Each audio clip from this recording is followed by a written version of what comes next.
My girlfriend begged me not to leave. Said she couldn't live without me. The next morning, I found all my passwords changed, my mom blocked on my phone, and a photo of me sleeping taped to the mirror with mine written in lipstick. So I guess this is my please tell me I'm not the only one who's lived through this post. I've been lurking here forever, reading breakup horror stories, gaslight sagas, all the unhinged confessions, and always thinking, damn, at least my life isn't that messy. But nah. I was just early in the chapter. For context, I'm 32, male, work remote in IT, live in a pretty average mid-size apartment, nothing crazy. I've never been a drama magnet. I'm the guy who ghosts group chats after 9 p.m., microwaves coffee like it's normal, and plays the same Spotify playlist I made in 2017. I've been called boring, stable, safe, and I think that's exactly why she picked me. She, my ex, obviously was the kind of girl people called intense but meant it as a compliment. Big eyes, even bigger reactions. Passionate, unpredictable, super touchy at parties, crying in the car 1 minute and planning a couple's trip the next. I thought it was just emotions. Trauma maybe. Like, yeah, I knew she had baggage. Who doesn't? But I honestly believed I could love her out of whatever darkness she'd crawled through. Spoiler, I couldn't. What I did manage to do, though entirely by accident, was piss off the wrong person in exactly the wrong way. And what happened next still doesn't feel real. I'm not exaggerating. I'm not being dramatic. If anything, I'm holding back. Because when I say I saw my own face taped to my bathroom mirror with the word mine in red lipstick, I still don't know if I was more scared or exhausted. But either way, that was the morning I finally understood her love wasn't love. It was a warning. So I guess this really started with how normal she seemed. That's the part that still fucks with my head. Like, when people talk about walking red flags, or toxic types, or crazy exes, whatever, you imagine something loud, chaotic, obvious. But she wasn't like that. She was soft, quiet, smiled like she read your mind. The first time we met in person, she hugged me like we'd known each other forever. Said I smelled like cinnamon, which okay, weird flex, but kinda cute. I remember thinking, this girl has lived some shit, but she sees me. And yeah, I ate that up. I'd been single almost 2 years after a string of awkward half-relationships, dates that went nowhere, people who never texted back, apps that made me hate my own face. She was different. She was always there. First to watch my stories. First to reply. Sent voice notes at 2 a.m. where she'd whisper stuff like, I don't know why, but I feel safe with you. I hope that's okay. And bro, it didn't even cross my mind that that was a move. I thought it was vulnerability. I thought I'd hit the emotional jackpot. We started calling every night, sometimes without even talking, just screen sharing dumb videos and sitting in silence.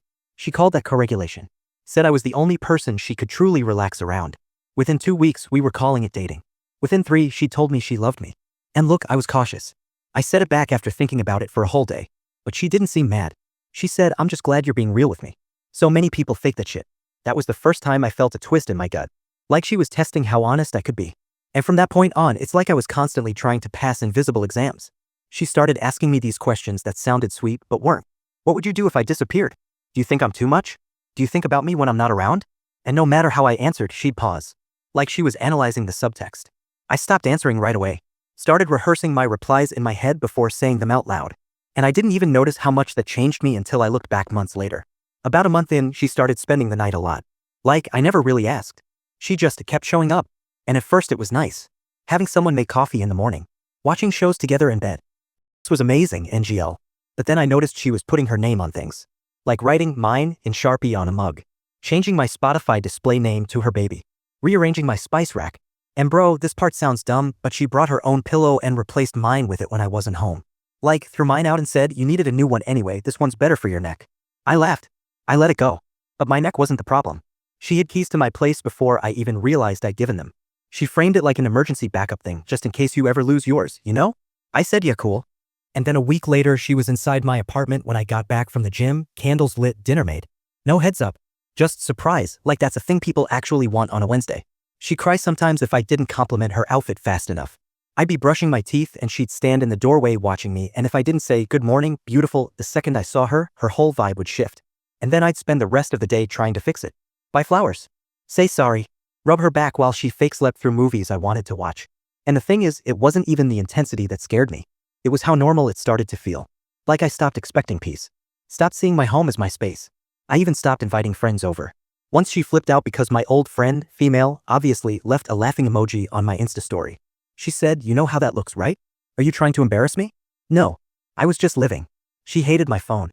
Called it that box you hide in. Would literally flip it face up on the table during dinner and say, now I know you're here with me. I started putting it on Do Not Disturb just so she wouldn't spiral every time a notification popped up. We fought more often. Always late at night. Always with her curled up in a blanket like she was the victim even when I hadn't done a thing. And I know how that sounds, like I'm making her a cartoon villain. But I swear to God, she had this way of flipping any argument, so I ended up saying sorry for things I didn't even feel. I once apologized for being emotionally avoidant after she showed up at my office unannounced because I wasn't texting back fast enough during a client meeting. That was month 4. By month 5, she deleted her Instagram. Said it was to focus on our relationship. Asked if I'd do the same. I didn't. She cried. I compromised. Set mine to private and archived half my posts. I told myself that's what love is, compromise. But what I was really doing was erasing myself in slow motion. And I didn't even realize how bad it was until the night I stayed late at work and she used my spare key to get into my apartment. Said she thought I'd gotten into an accident. Said she was panicking because I didn't reply for 2 hours. But when I checked my phone, she hadn't even texted. She just showed up. Already inside. Already crying. I let her sleep over that night. She told me she loved me more than life. And for the first time, I believed her. And I hated how much that scared me. It got darker after that. Not all at once. That's the thing people never get when they talk about toxic relationships, like they're fire alarms going off. Nah. It's more like carbon monoxide. You don't smell it, don't see it. You just start waking up tired, forgetting who the f you used to be. She started sleeping at mine 5-6 nights a week. Kept saying her apartment felt too quiet, that she missed my scent, my energy, that she couldn't think straight unless she was near me. At first I thought it was sweet. I mean, who doesn't want to be wanted? But then came the tiny changes. She started bringing her own groceries. Replacing mine with healthier options. Taking my laundry to her place without asking. Rearranging my bathroom drawers. Little things. Controlling things. I'd ask where my stuff went and she'd act hurt. I thought I was helping. And suddenly I was the asshole. Again. One time I found my box of old photos, childhood pics, college graduation, me and my mom on my 18th birthday, buried in a bag under my bed. Half of them were bent, a couple straight up torn. When I asked her about it, she said she accidentally knocked the box over. Didn't even look me in the eye. But here's the part that really started f***ing with my sense of reality. She made me block my ex. I did. Whatever. Then she asked if I'd block his mom. I was like, what? Why? And she said, I just feel like she watches your stories and judges me. What? His mom. Who I hadn't spoken to in like a year. But I did it. Because I was exhausted. Because it felt easier to give than to fight.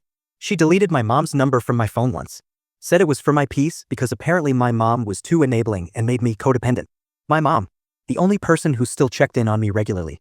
When I confronted her about it, she started sobbing and said, I just don't want to lose you. I'd do anything to keep you. And I should have left. I know that now. But back then? That sentence landed like a curse. I'd do anything. Like a threat wrapped in love letters. Then came the mirror. I'd gone out with coworkers literally 2 hours, team drinks at a bar 5 blocks from my office. No girls. No flirting. Just beers and banter and a group pic with 6 dudes and a stack of wings. I get home and she's in bed. Silent. Covers up to her chin. Doesn't even look at me. I say hey. She says nothing. I go to brush my teeth. And that's when I see it. A photo of me from that morning, sleeping. Taped to the bathroom mirror. The word mine scrawled in red lipstick under it. I stood there frozen, toothbrush in my hand, trying to process what the f I was looking at. When I walked back to the bedroom, she was sitting up. Watching me. I just wanted to remember how peaceful you look, she said. That's love, right? I didn't answer. My throat was tight. I crawled into bed like I was on autopilot. Didn't sleep. Just lay there, staring at the ceiling, wondering how the hell I'd gotten here. Next morning, I woke up to find all my passwords changed. Not just one. All of them. Email. Bank. Socials. Even the Wi-Fi router. And my mom? Blocked on my phone. Not just muted, blocked. She said I must have done it accidentally. I called bullshit. She gaslit the f*** out of me for 30 minutes until I started wondering if maybe I had done it by mistake. That's when I realized I was losing my grip. Not on her. On reality. I started recording things. Just voice memos. Just in case. One night she accused me of cheating because I took too long to reply while I was taking a shower. I showed her the steam still on the mirror, the unread texts, the timestamp. She said I faked it. Another night she asked me if I'd ever wanted to hurt someone. What kind of question is that? I asked. She smiled. Just curious. I think about it all the time. I didn't know what to say. I think I laughed like a fucking idiot. And she just looked at me and said, I'd never hurt you, obviously. Unless you made me. I didn't sleep that night either. And by the time I finally made a plan to leave to really, truly cut ties, it was already too late. So yeah, that was the breaking point, her unless you made me. It kept looping in my head like a song lyric you can't unhear. I started noticing more shit after that. Like how she'd always know when I left work even if I hadn't told her.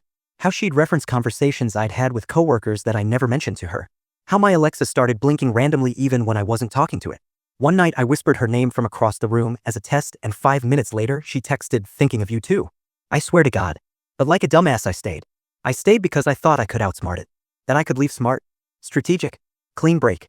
I started slowly collecting my stuff from her apartment under the guise of doing laundry at home or just needed that jacket today. I backed up my phone.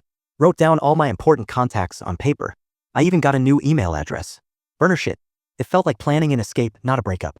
The final straw, and I mean final, was a Tuesday. Normal day.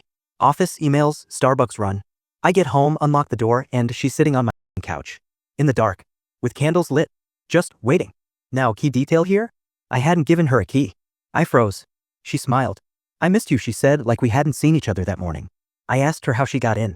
She said, you told me your spare key was in the planter. Remember? I hadn't. Not ever. That was a lie. And the way she said it, calm, sweet, like she was saying happy birthday, it made my skin crawl. Then she said it.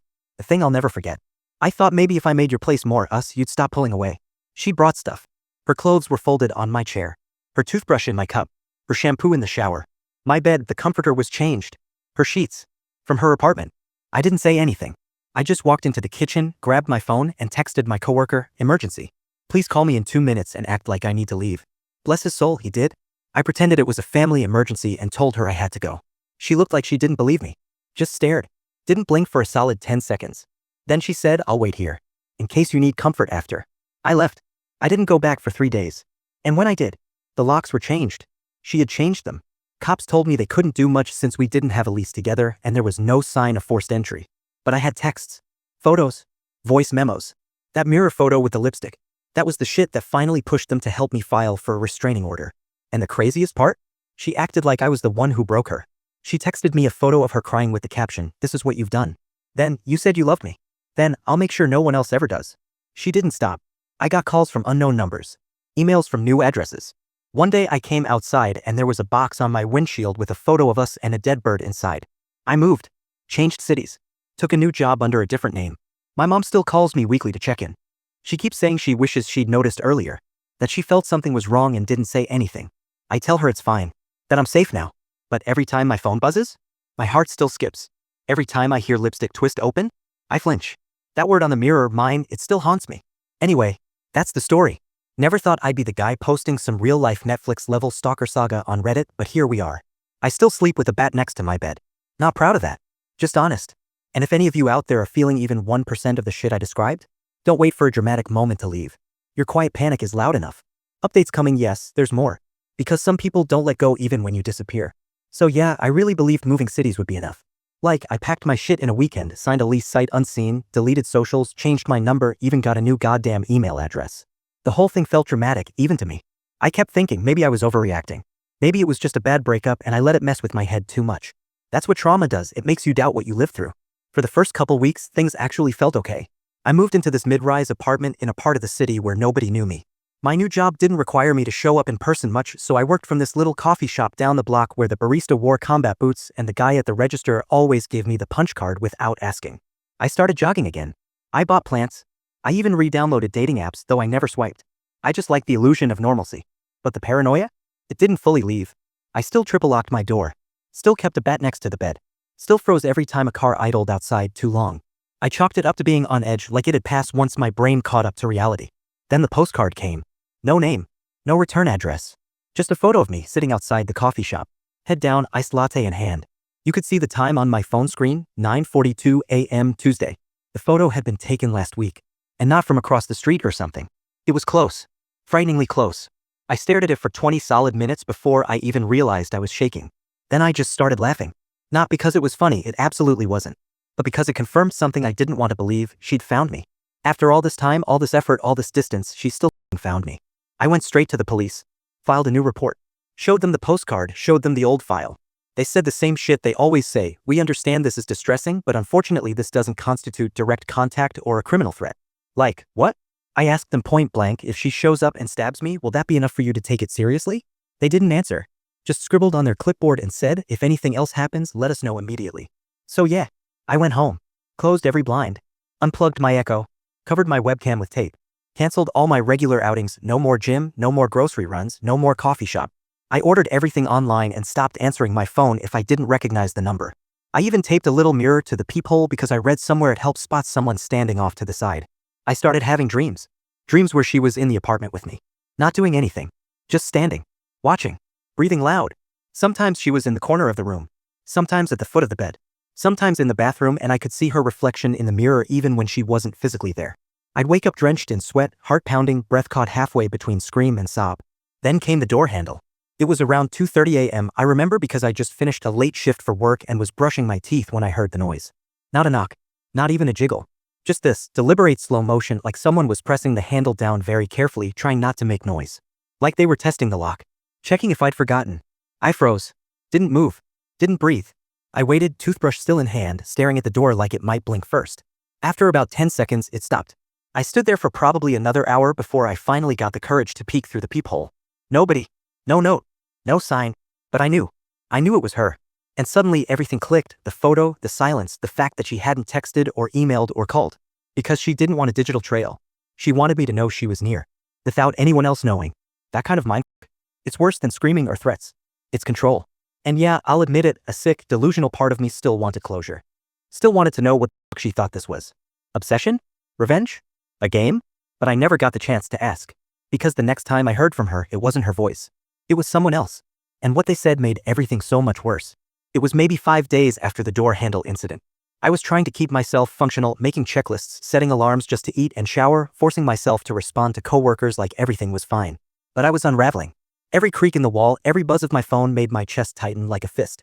I'd sleep in intervals, fully dressed, lights on, with my phone under my pillow and a knife on the nightstand. I don't even cook, I don't own real kitchen knives. I had to buy one just to feel like I wasn't completely helpless. Then, mid-morning, I get a call from a local number. I almost ignored it. I always ignore calls now, but something in my gut told me to answer. I swipe to pick up and stay silent. A man's voice. Calm. Too calm. He says, "Is this my name?" I say yeah. He pauses. Then goes, "You don't know me. But I need you to hear something. Please don't hang up." He sounded scared. Not fake scared. Not overly dramatic. His voice cracked in this way that made me sit down without even realizing. He said, "I think I know her. Your ex. She's been staying with my friend." I didn't connect the dots until I saw a picture she had. Of you.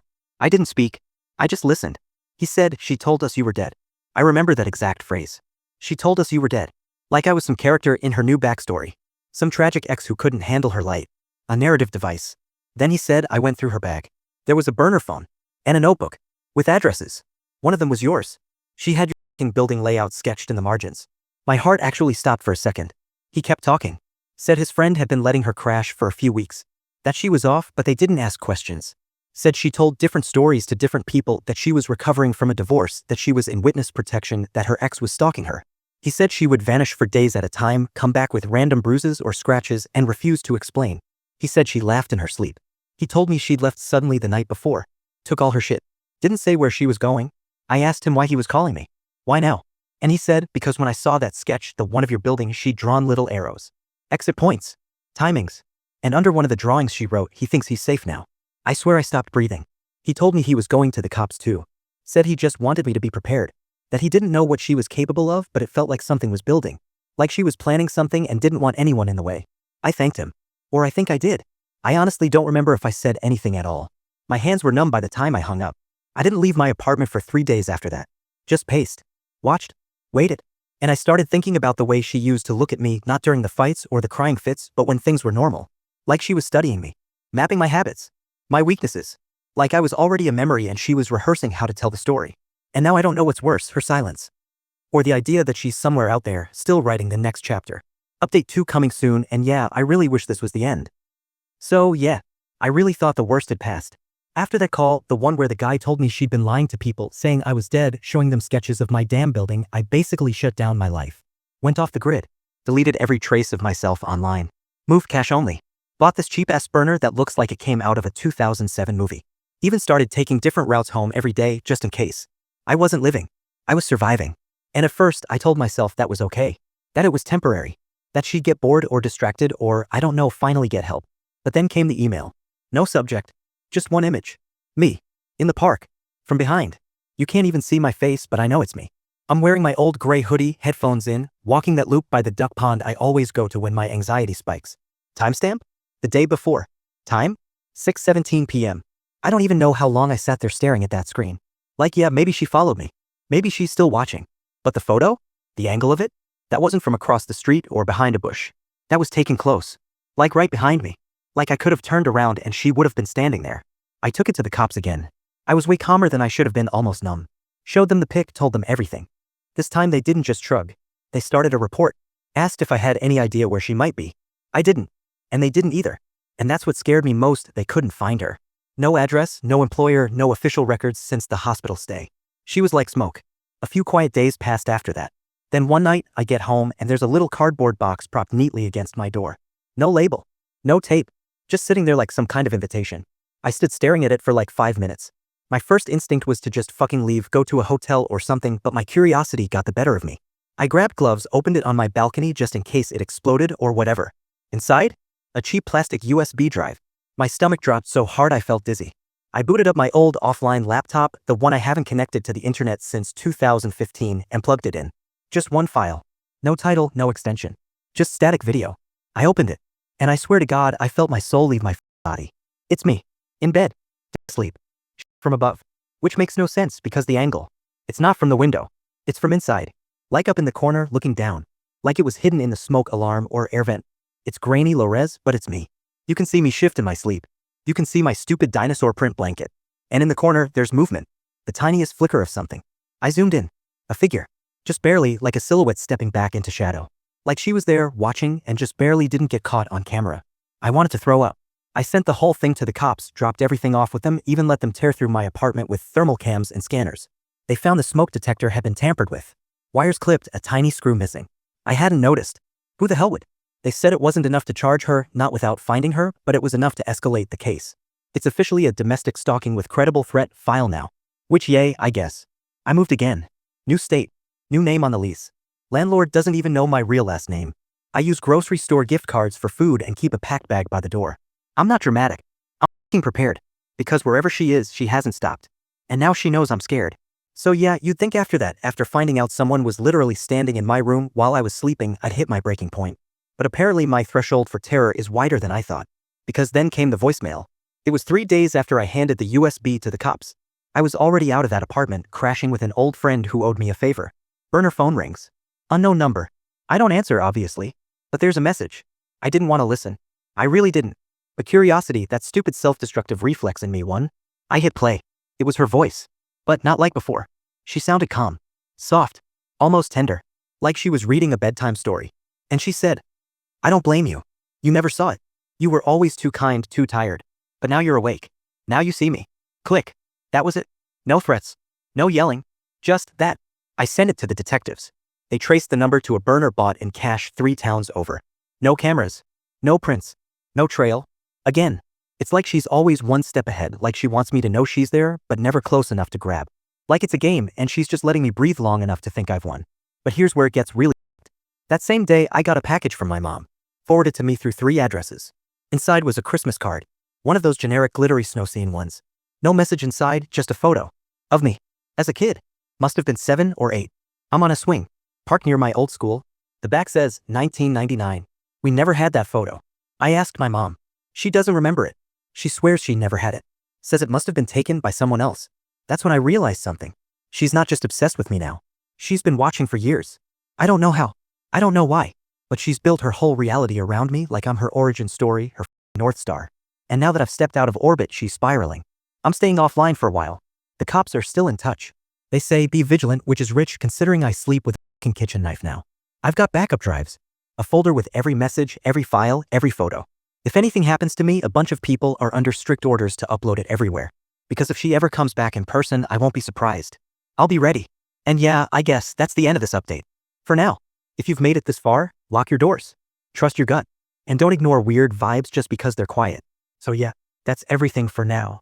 I don't know if she's out there watching this or if she's already moved on to some other poor bastard who reminds her of me when I was 22 and still stupid enough to think obsession was just passion turned up. All I know is I've got locks, cameras, 3 copies of every file, and a few close friends who know exactly what to do if I ever go silent. Appreciate everyone who read all this. Sorry if it was long or messy. Writing it out like this helped more than I expected. Stay safe. Trust patterns. And if your partner ever calls you, there's like it's a warning, not a compliment. Run. That's it. For now.